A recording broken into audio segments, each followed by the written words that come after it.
Welcome to episode 19 of the Sports Geek podcast. On today's episode, we talk to Dan Butterley from the Mountain West.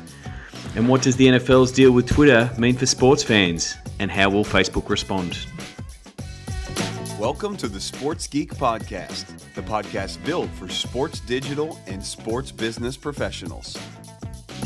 And now, here's your host, who once was mayor of Lakers Locker Room on Foursquare, Sean Callanan. Thanks, DJ Joel. Yes, I was mayor of the Lakers Locker Room for a short while in 2010 when attending SEAT in Los Angeles, and I was lucky enough to steal it from good friend Shane Harmon as he was flying back to New Zealand. A little bit of fun playing on Foursquare there.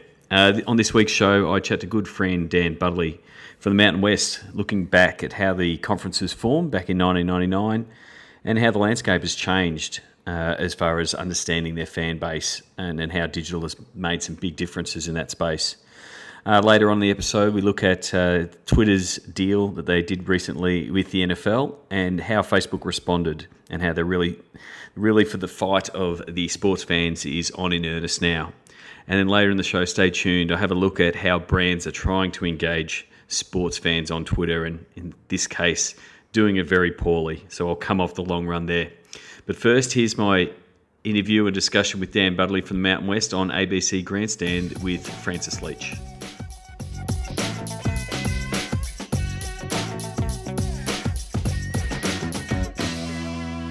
Francis Leach with you. G'day, Sean Callanan, digital sports guru from Sports Geek HQ, our regular visitor on a Saturday morning, talking sport in the digital realm. Hello, Sean. G'day, Frank. How you doing? Not too bad. The United States at the moment shut down. Well, part of it is shut down, or Has sport shut down as well? With the government shut down? Most of it hasn't been. Most of it hasn't been affected, but there have been a few, and unfortunately, Air Force and Navy and Army have football teams. And they do. They can't fly around because the government has shut it down. So unfortunately, no money to put the fuel in the planes. Well, yeah, the funny thing is, Air Force Falcons are a football team, and they were supposed to play this weekend, and they won't be playing this weekend because of the government shutdown. I actually did see United have actually tweeted and offered to fly them, but I don't think it's going to happen. But it's a bit disappointing that the government shutdown has affected it that much. But the Air Force Falcons are actually part of the Mountain West Conference. Now, I love this part about American college sport because it's unique in a way. It's organic that the organisation of the sport runs on an almost quaint system, particularly when it's organising its bowl games in a system of where a panel sits down and decides on the performances which teams are deserving of which opportunities. And there's little cabals that are together, the different conferences, the Pac-10, and now this one you talk about. But this one's got a special history. Yeah, so I think we've got Dan Butterley, the Senior Associate Commissioner, on the line from the Mountain West Conference. He's a good friend of mine. G'day, Dan. How you doing? Doing great, Sean. What's going on today? Oh, it's a good weekend here in Melbourne. But just wanted to tell Francis and the listeners about the history of the Mountain West, how it only started in 1999. Now, Francis rattled off some of the bigger names in college sports, but you want to tell a little bit of the Mountain West's story? Yeah, absolutely. The Mountain West was formed back in late 1998. Eight institutions, eight teams from the Western Athletic Conference broke away from that 16 institution conference in the Western Athletic Conference and formed the Mountain West. And so we started out officially July 1st, 1999 with our first competitive academic year with 8 institutions, and obviously a lot of transition since then. Why the breakaway? I think more than anything, the 16-team conference was stretched from Louisiana all the way to Hawaii. It was 4 different time zones. It was very much institutions that weren't the same academically, athletically when it came to budgets, facilities, those type of things. So it wasn't institutions that were playing on an equal footing. And I think the institutions that were probably the more the prestigious names, the historical names, the teams that had traditional rivalries, wanted to get back to those traditional rivalries, wanted to compete on an equal playing field. I think that was a big reason that they formed the Mountain West back in 99. And so looking back then at that time, effectively in this startup mode for a conference, what were some of the things you had to do just to start forming that identity for the Mountain West, really competing against these bigger conferences? I think that the number one thing you had to do is you really had to restart from the ground up. I mean, even though eight of these institutions have been playing each other, some for 90 to 100 years, forming a new league, really you got to start things from scratch, and that's establishing your football, basketball, cross country, track and field schedules across the board, establishing your conference office staff, where the office will be located, your television partnerships. I mean, you really had to start things from the ground up. And one of the things that is always difficult, and actually there's a brand new league that started this year called the American Athletic Conference. I know what their staff is going through because I've been here since '99. You really have trouble creating that brand identity. People still associate the institutions with the previous conference, and even your radio announcers, your TV announcers, and those individuals that are broadcasting the game, the teams may be in the Mountain West at that point, but they were still calling them members of the Western Athletic Conference. So when you're starting up a branding, a marketing campaign, trying to establish the new league, that was one of the most difficult things you had to do, was try to re-educate fans that had been fans of these institutions and conferences for many years. And the other thing you did was establish your own television network in order to sort of cover off the games and be in control of your own destiny in a sense, to be able to provide content for those who are into the teams that you have in your conference. Absolutely. That was one of the great things that we did do, was we created the Mountain West Network, and it was the first conference network dedicated solely to one athletic conference, and it worked very well for us for a number of years. It really allowed us to control our destiny when our games we played. Our presidents, the presidents of the universities that make up our board of directors, really put an emphasis of trying to get back to playing Saturday football, and 97% of our games were played on Saturdays when we had the Mountain West Network. So it was really a good situation for us. Unfortunately, the network was shut down last year for us to come back onto ESPN and the ESPN family of networks, but it was a good branding identity and situation for us relative to broadcast television. So Dan, just to give Francis some knowledge, I work with Dan in that startup phase and did some fan research around helping the Mountain West understand their fan base. But over those almost 15 years, the access to data and the knowledge of your fans has changed a lot. What's the Mountain West? What's the Mountain West know now that they didn't know 15 years ago? Just be the amount of data that you can get from social and digital, email campaigns and those kind of things. No, Sean, excellent point. You and Mark Seymour, back when we did the research, the Mountain West had no research. We had no data. None of our institutions had really done research to find out who their fans were, who we were, those type of things. So to really establish that data early on, before social media, before you really had analytics that you could use, I mean, you had to go out and do field research. You had to go do in-person research. And that was extremely important for us to develop a brand and an identity for the league. And since then, we've done research every couple of years at our basketball championships in Las Vegas, which is probably our biggest social event of the year when it comes to all of our institutions, all of their fan bases getting together at one location over a 5 or 6 day period.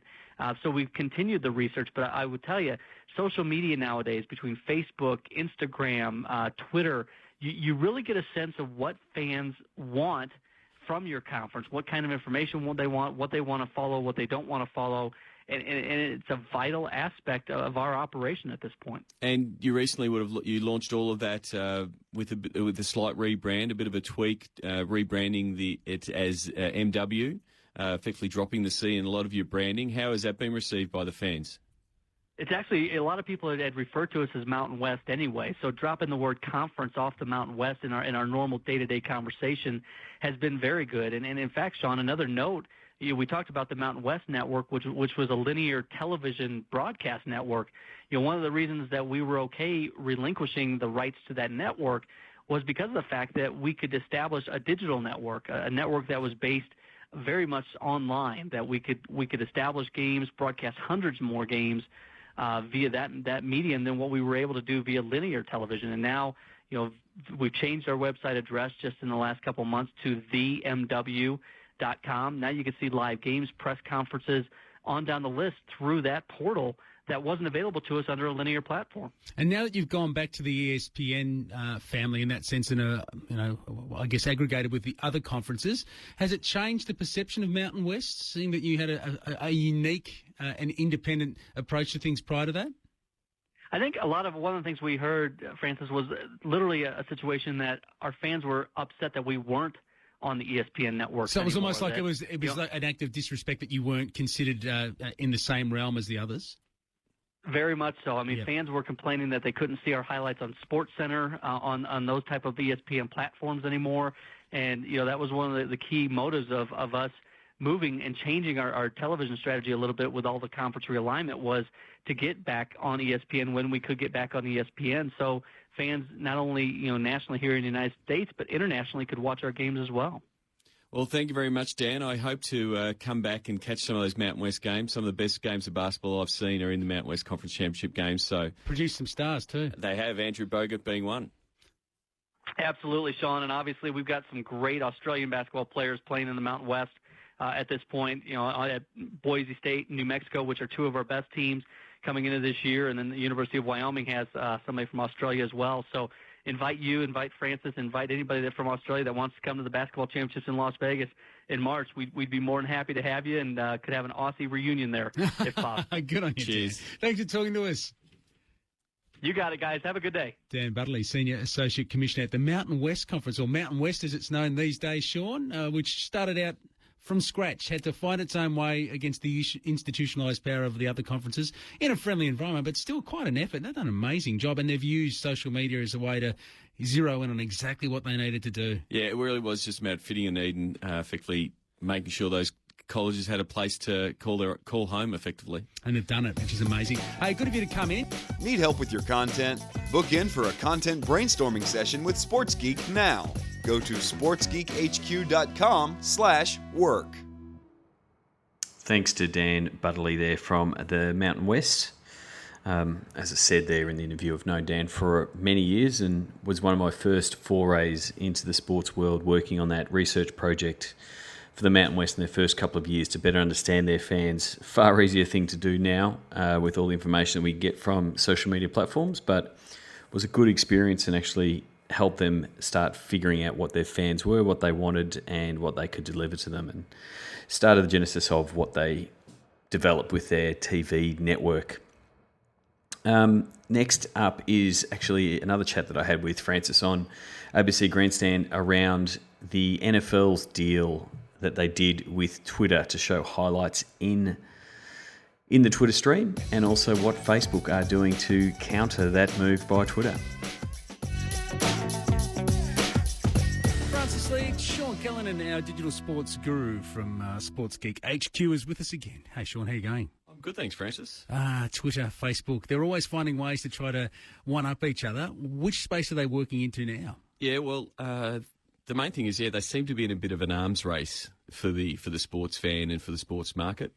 I keep reading articles saying that Twitter is dominating sports or Facebook is, and to me, sports is dominating Twitter and sports is dominating Facebook. So I actually like to flip it the other way, because that's why people are going onto these platforms. So I think there's a bit of both the social networks taking credit for how great sports is doing in digital, when really sports should be taking the credit for how well these social networks are doing, because it's a big driver for why people are on the networks. And both the networks realise that. They realise that the sports market and the live market, so sports, music and entertainment, live TV is where it's at. That's where they've got to get the eyeballs. They're fighting for that second screen. We keep hearing that second screen experience. What are you doing when you're watching your TV? So your TV is still the main player in this, but what are you doing when you're on your phone or on your tablet while that's happening? And there's been a couple of announcements over the last week or so that sort of show how they're still fighting for that fan. So Twitter has announced a partnership with the NFL, which is the biggest and baddest sport in the land in the US as far as eyeballs and devotion and avidity and money. And so the Twitter Amplify product, which is effectively one of their ad products, will allow the NFL to share video clips in the Twitter stream. So you can be scanning down your feed, and the NFL or potentially one of the teams, they haven't really broken it down how far lower levels it will go.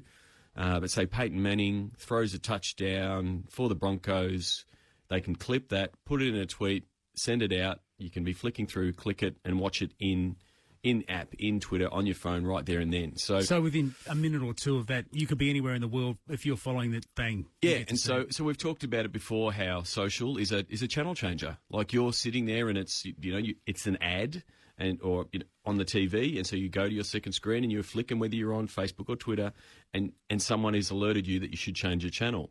And so what's better than a visual of Peyton Manning is hitting the red zone, flip it over. And, the NFL have had apps that will alert you to say, hey, they're hitting the red zone. They've actually got a show on ESPN called The Red Zone. The Red Zone, but they've got apps that do alerts and things like that. So it really fits for that. And again, it primes the TV channel. It sends people back because, again, that's the main channel. So are they going to try to make you pay for it? Will they sort of say that in order to see it, you need to subscribe to it? No. So the who pays, which is the thing you're asking, is that the NFL is partnering and they're trying to sell that to a sponsor because it's this premium content. So they want to put their major partners, Coca-Cola and Visa and stuff, to have the banner ads or the brought to you by. So there might be a pre-roll of an Oreo ad or so whatever. Just flash up, it'll bang. flash up, and then you get to, pay the piper, so to speak. Then you get to watch the clip. So because it's super premium content, from a fan's point of view, they're willing to take that advertising hit. It's going to be new and fresh and get a lot of engagement early on. So there's a few sponsors now clamoring to get that spot. So Twitter is, again, trying to show by producing this kind of content, having this deal with the NFL, that's where Twitter is where it's at, and that's where you want to be from a sports point of view. So what's Facebook going to do? What's Facebook going to do? Now, knowing that Facebook, from a market share point of view, has more people. Now, you and I are in the Twitter camp. If we're watching sport, we will tweet about it and tweet it with our friends and our, I don't want to call them non-friends, but the rest of the people that we're tweeting with and having that conversation. And we get that. There's still a lot of people that don't and still do it on Facebook, and they want to do it in that private, semi-private, personal manner. And watching the NFL or baseball or AFL Grand Final, for instance, they will write, "Wow, Peyton Manning, that touchdown was great," on Facebook because they're not on Twitter. So what Facebook is trying to open up their platform to be a bit more public, a bit more open, a bit more. So the walled garden that you created with your friends, they're asking you, hey, do you want to let the gates open? Well, but they're just trying to give that appearance. So what they've done is they've actually opened up an API, an application programming interface, and given access to some of the TV networks, in this case Fox Sports. So Fox Sports now is able to report on air to encourage people to do what Facebook wants them to do on who's trending, what's being said. So again, Peyton Manning scores, they can put up a graphic and say, the mentions of Peyton Manning have grown 500% in the last 10 minutes. And they can either do that in the game that you're watching Peyton Manning, or you might be watching, the Green Bay Packers, and they put that up. And again, it makes you change a channel, makes you engage, or at least triggers you to go, I better go on Facebook and I better talk about the NFL, or I better talk about Fox Sports. So again, they're both fighting for that fan. Facebook is coming from the position of market leader, but not necessarily the market leader from a conversation point of view. So, do you still feel that Twitter is the best conversation forum? It is for me. Personally, I agree, and I think once you do get Twitter, and I'm doing air quotes here, once you do get and understand that it is that conversation platform, but there is a lot of people that you can still have that too on Facebook. You can put up a post, and you can have your 5 or 6 mates that are Broncos fans have a chat to, and and there is people that say, I just want to have a chat to some of my mates, and I use that old-fashioned thing called text, and you just text a few of your mates, and you just have that really super private conversation. So. It is, horses for courses to a certain degree. Not that there are any horses on social networks. Yeah, which one do you think is more likely to actually turn a buck? That's what it comes down to. I think at the moment, Facebook are doing a better job turning their advertising wheels. But these kind of things, from a Facebook point of view, are actually better to partner with the sport and help the sport make money and help the sport see that the platform is viable for them, rather than just going, hey, thanks, sport, build our audience, now we're going to advertise to them and we're going to make money. So I'd like to see Twitter keep doing more of these partnerships, because there hasn't been too many of those partnerships with leagues. They've just sort of been happy to have the relationship, thanks for bringing all the fans, but they haven't provided much return to sport. Sign up for Sports Geek News at sportsgeekhq.com/sign up now. that actual conversation actually leads quite well into some tweets that happened today. I'm recording this on a Sunday just before the NRL Grand Final. The NFL deal, I should say, with Twitter and the being able to put the video inside the Twitter stream is actually done with Snappy TV. We spoke about Snappy TV back on episode 8 when it was being used around Origin by the account Telstra _news. And we gave them a bit of a whack at that point in that episode because they were effectively sharing near live footage, and they really should have been doing it with the NRL account. It wasn't terribly integrated at that stage. Unfortunately, the guys at Telstra News mustn't have been listening to the podcast, and I wish they would, because they've continued with a campaign they've called Fan Army. And I didn't think much of the campaign. I saw it getting shared around, spoke to a few of my teams about it. The main reason I didn't think it was a great campaign because it really didn't provide much value for the clubs involved, the NRL clubs or the NRL or the fans involved. It was really a me campaign where Telstra wanted to be in the spotlight.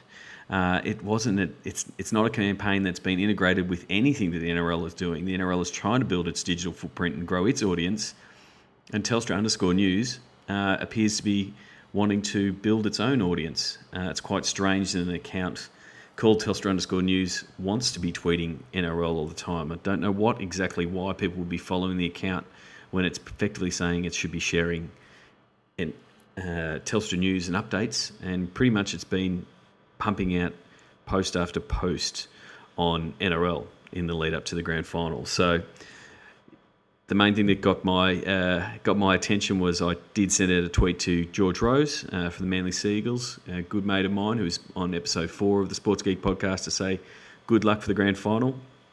And Telstra News decided to send me some fan art to say, let's go Manly. Now, I'm not a Manly fan. They have been a client and wish them well in the grand final, but it just showed their lack of knowledge of the sports market, how to engage fans.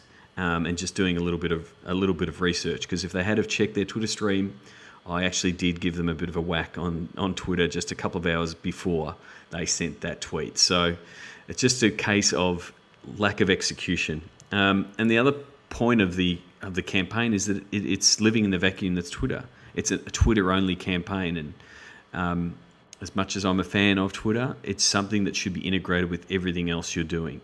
There was actually a really good blog post by Simon Rogers from the data team at Twitter, analysing how Major League Baseball have done from a Twitter point of view. And what I would have liked, and they looked at a few different methods of tweeting, to saying, all of these different types of campaigns work really well. But I think the piece that should be highlighted, the first takeaway is that any concerted effort by a team to engage its fans will lead in an increase in followers and engagement. I think that's the piece of the article that everyone forgot to read. And in the case of Telstra News, they forgot to read. Pretty much if you're doing anything more and making a concerted effort on Twitter, you are going to get more followers. But my main contention when talking with teams about campaigns on Twitter is, what are you trying to drive? Yes, you do want to have more followers and you want to get retweets and you want to get engagement, but you want people to go to your website. You want people to consume your content on your website. You want people to like you on Facebook. You want people to get back to your home base and get into your databases. So if you just follow the steps of, again, what Twitter is outlining in this blog post about doing play-by-play or doing Twitter takeovers or doing Vine videos, of course Vine videos are going to get retweeted because not many people are doing them, and it's a short, sharp video of potentially behind the scenes. But that does not mean every video should be a Vine video. So I think there's just a case of you've got to take a broader approach. You can't put your eggs all in one basket. In this case, Twitter. Again, this is not me having a go at Twitter. It's just a matter of understanding that you've got to remember one of your main KPIs is actually getting people back to your website. So being engaging on Twitter is one way to deepen that relationship with your fans, but then you want to drive traffic back. I'd love to see the guys at Twitter actually start sharing back some data of what kind of tweets drive more traffic back to your site. What kind of tweets drive more conversation with your fans. Myself, Twitter takeovers as an example, I'm not a fan of that because Twitter is so transient and so conversational. What happens to the fan that comes into a Twitter takeover halfway through? What happens? You spend a lot of time shaping that voice of the fan, of your account. That can be very jarring for someone coming in halfway through because it doesn't have that read it all at once type of mentality that a Storify, those kind of things where you're reading it from the start to the end. If you come into it mid-section, it might not work. And again, we have seen some issues with Twitter takeovers where the person taking over is a little bit loose. So to a certain degree, of course, it's going to drive a little bit more engagement because people are trying to see that car crash potentially happen. So, yeah, the Telstra News one, it was a little bit of a Twitter rant by me today after getting that fan army tweet about George Rose. To me, it just is not providing much value for the fan. It's not integrated with the NRL at all. The fact they're not using the hashtag was quite disappointing. So for mine, not very well executed at all. That's enough. Like I said, I'm getting off my digital high horse right now. And that brings me to the end of the episode. Episode 20 is next, and what I want is start getting some. I want to get some questions in, and maybe do an Ask Sports Geek one in the next couple of episodes. Just a few notes for this week as we have the Sounds of the Game playing, and thank you to Anthony Dinan from Ireland for sending in the Sounds of the Game. The sounds you're hearing below my voice is from the Ireland hurling final.